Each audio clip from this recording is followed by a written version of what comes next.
자, 이번 시간 472페이지예요. 공동소유.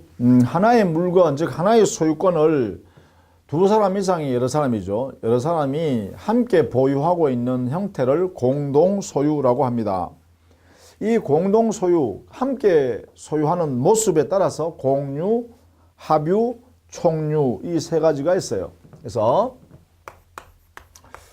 공동소유에서요, 이 소유권 한 개의 소유권을 함께 보유하는데 이 함께 보유하고 있는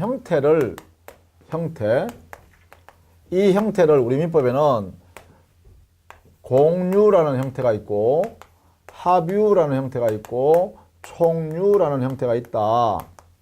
이렇게 정리되는 거죠. 종류를 물어보는 거예요. 이게. 자, 공유라는 것은 여러 사람이요.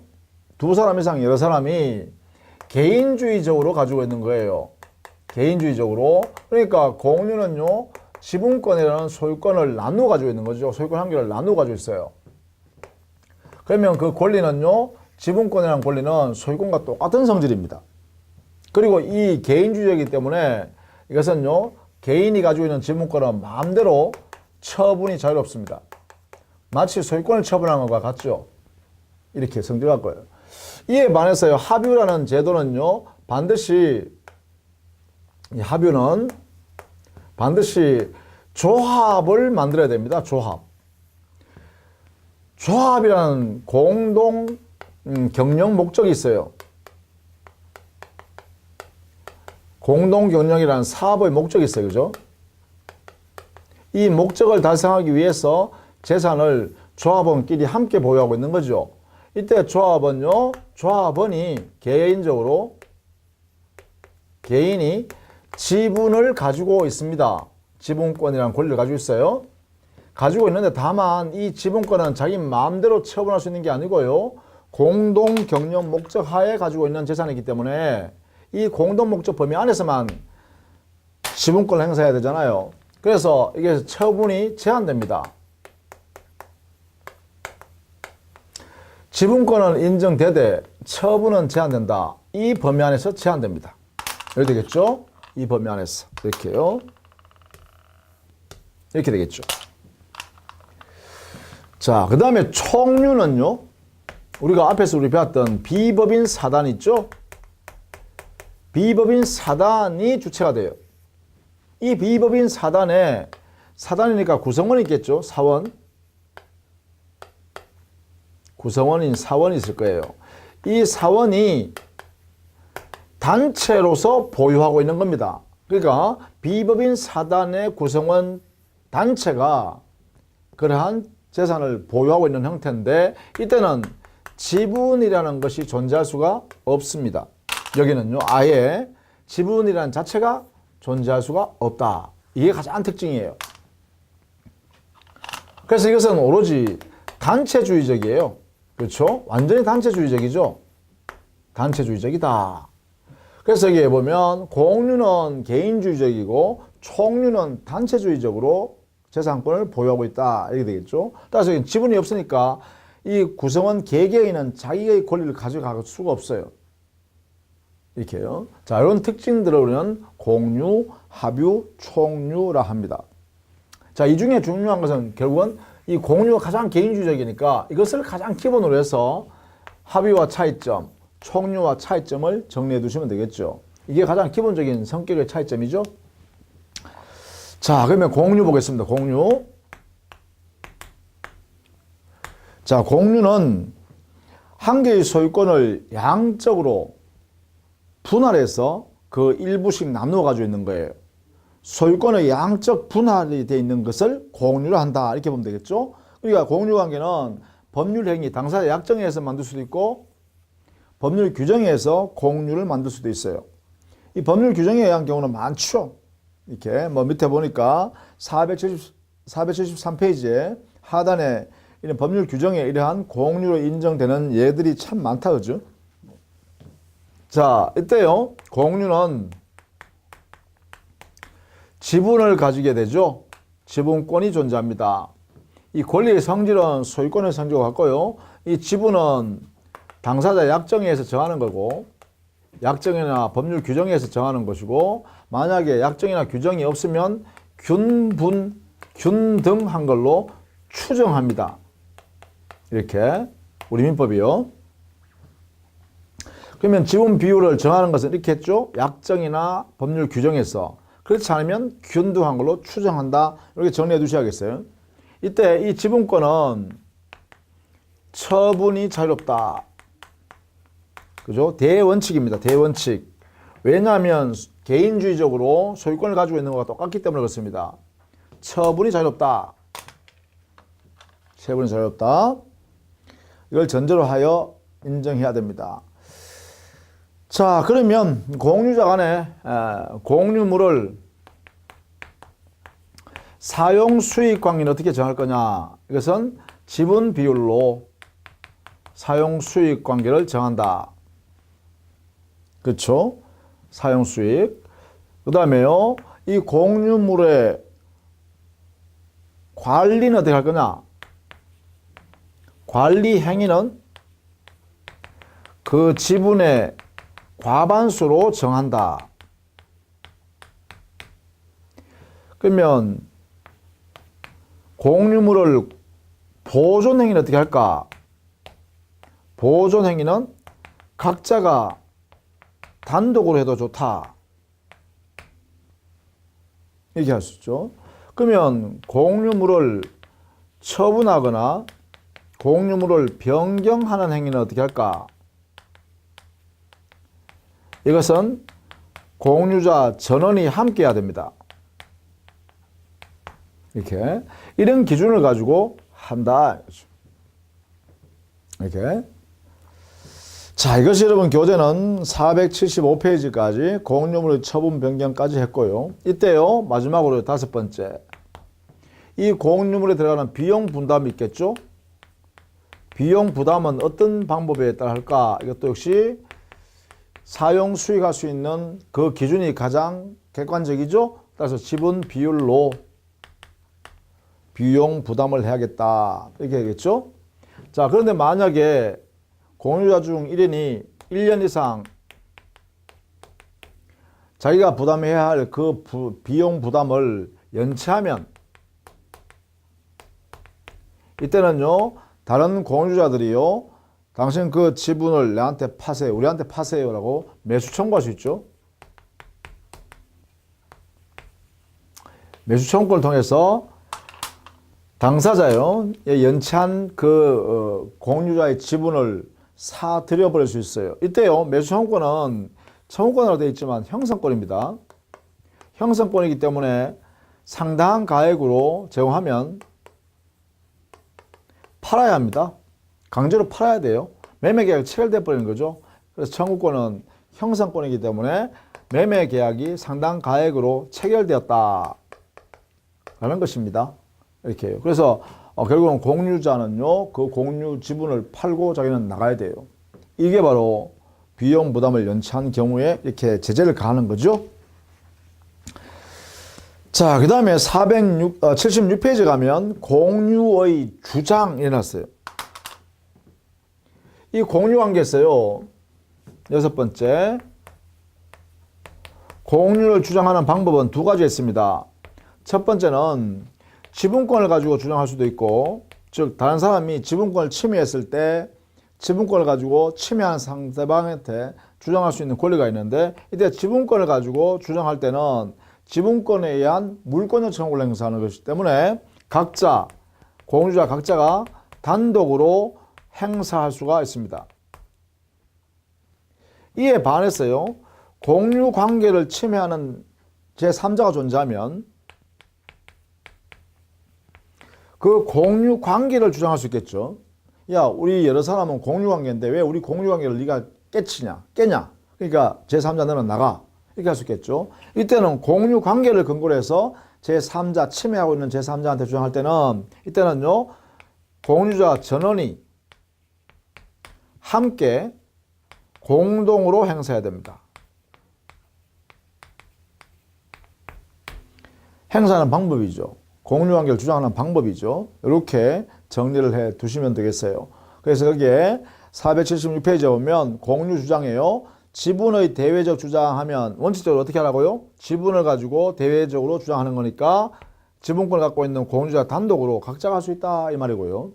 그 다음에 그 밑에 판례 밑에 가면 양갈로 2번에 공유 관계에 의한 대외적 주장이 있어요. 여기에는 뭐 어떻게 하라고요? 공유 관계를 가지고 야 우리 공유 관계 깨지 마, 침해하지 마 이렇게 하려고 그러면 어떻게 해요? 그래요. 공유자 전원이 함께 공동으로 행사해라 이렇게 되겠죠. 그죠? 자, 이런 관계를 이해를 해 두시라. 자, 마지막으로 이 공유 관계를 종료하는 것은요. 7번. 공유 관계를 종료하는 것은 바로 분할입니다. 분할에 의해서 공유 관계가 종료되겠죠. 자, 여기에서는요. 원칙적으로 분할 청구를 하면 되겠죠. 이 분할 청구권 행사는요. 원칙은 언제든지 할 수 있다. 그죠? 언제든지 공유자는 할 수 있습니다. 다만 5년 범위 내에서 제한할 수 있죠. 분할 청구하지 못하게 하는 약정을 할 수 있어요. 5년 내에서. 그죠? 즉 분할 청구 금지 약정을 할 수 있다 이 말이겠죠. 그죠? 이렇게 정리해 두시면 되겠습니다. 공유물 분할 청구. 이때 청구권의 성질은요. 형성권입니다. 형성권. 이렇게 형성권이니까 이 형성권의 행사가 되면 분할해야 할 의무가 발생하죠. 따라서 두 번째, 분할 청구에서 분할을 하자고 청구하면 전원은요 먼저 협의상 분할을 해야 됩니다. 협의상 분할 과정을 거쳐야 돼요. 이게 무슨 말이냐면 당사자끼리 합의 과정을 거쳐야 된다 이 말이죠. 여기에 응하여야 할 의무가 생기니까 형성권이니까 따라서 협의를 통해서 분할을 청구할 수 있습니다. 이렇게요.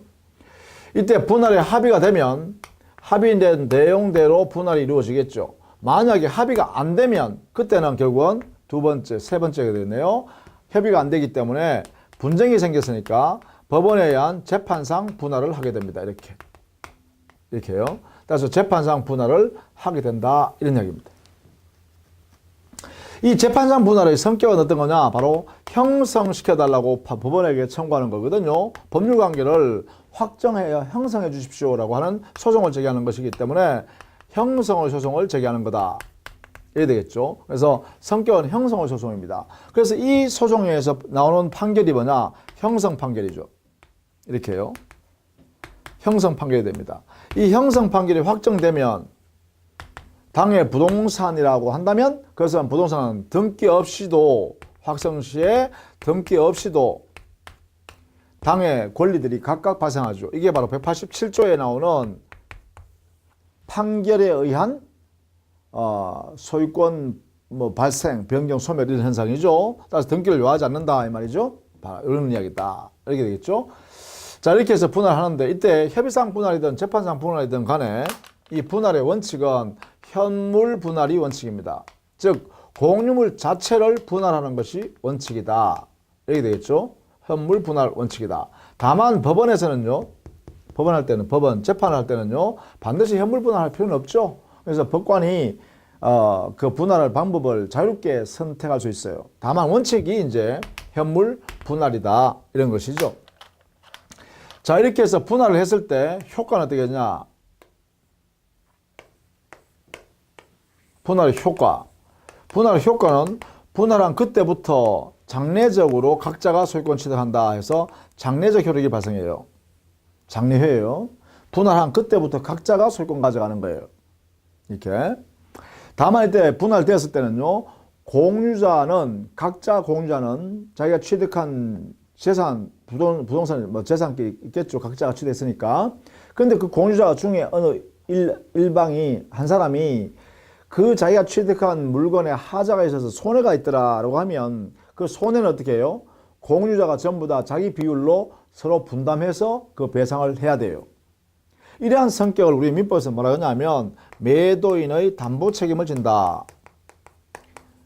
매도인의 담보 책임과 같은 내용으로 공유자끼리 서로 책임을 진다. 이렇게 하고 있죠. 이렇게요. 이게 바로 효과다. 이 두 가지 내용을 알아두셔야겠어요. 자, 분할이 되었을 때 공유자는 자기 지분 비율에 따라서 매도인의 담보 책임을 진다. 특히 손해배상 책임입니다. 그리고 그러한 효과는 분할한 때부터 앞으로 각자가 소유권 갖는다라는 면에서 장래적 효력이 되겠죠. 자, 이것이 바로 분할의 효과다. 이렇게 정리하시면 되겠죠. 이렇게 되면 드디어 공유관계가 종료되겠죠. 자, 이게 바로 공유에서 가장 중요한 내용들입니다. 그 다음에 여러분 교재는 478페이지에 여기에 분할의 효과가 되어 있으니까 여러분이 정리를 한번 해보시기 바랍니다. 그 다음에 479페이지에요. 합유입니다. 이 합유는요, 반드시 조합의 소유권, 재산권을 보유하는 형태다 이 말이죠. 따라서 조합이 반드시 전제돼야 됩니다. 이 조합은요, 계약에 의해서 만들 수도 있고 또는요, 법률 규정에 의해서 만들어질 수도 있죠. 이때 조합원 개개인은 그래요, 지분권을 가지고 있는데 다만 이 지분권은요, 처분, 변경을 자유롭게 할 수 없어요. 그러나 보존행위는 어떻게 돼요? 보존행위는 여기 조합원 개인이 지분권, 즉 당의 합의물에 대한 지배권이 있으니까 보존행위는 조합원 각자가 단독으로 할 수가 있겠죠. 그렇죠? 이렇게 정리하면 되겠죠. 이때 조합원 개인은 지분권을 갖고 있다고 해서 분할 청구를 할 수 있다 없다? 할 수가 없습니다. 원칙적으로 할 수가 없습니다. 그 이유는 왜 그러냐면 바로 이것 때문에 그렇습니다. 공동 경영 사업을 하기 위해서 공동 경영하여 일정한 목적을 실현하기 위해서 사업을 추구한단 말이에요. 그러니까 분할 청구를 한다는 것은 이러한 조합의 목적에 위배되죠. 그래서 원칙적으로 분할 청구권이 없습니다. 합의에서는 원칙적으로 조합원 개인에게 분할 청구권이 없다. 이렇게 정리하는 거예요. 이렇게.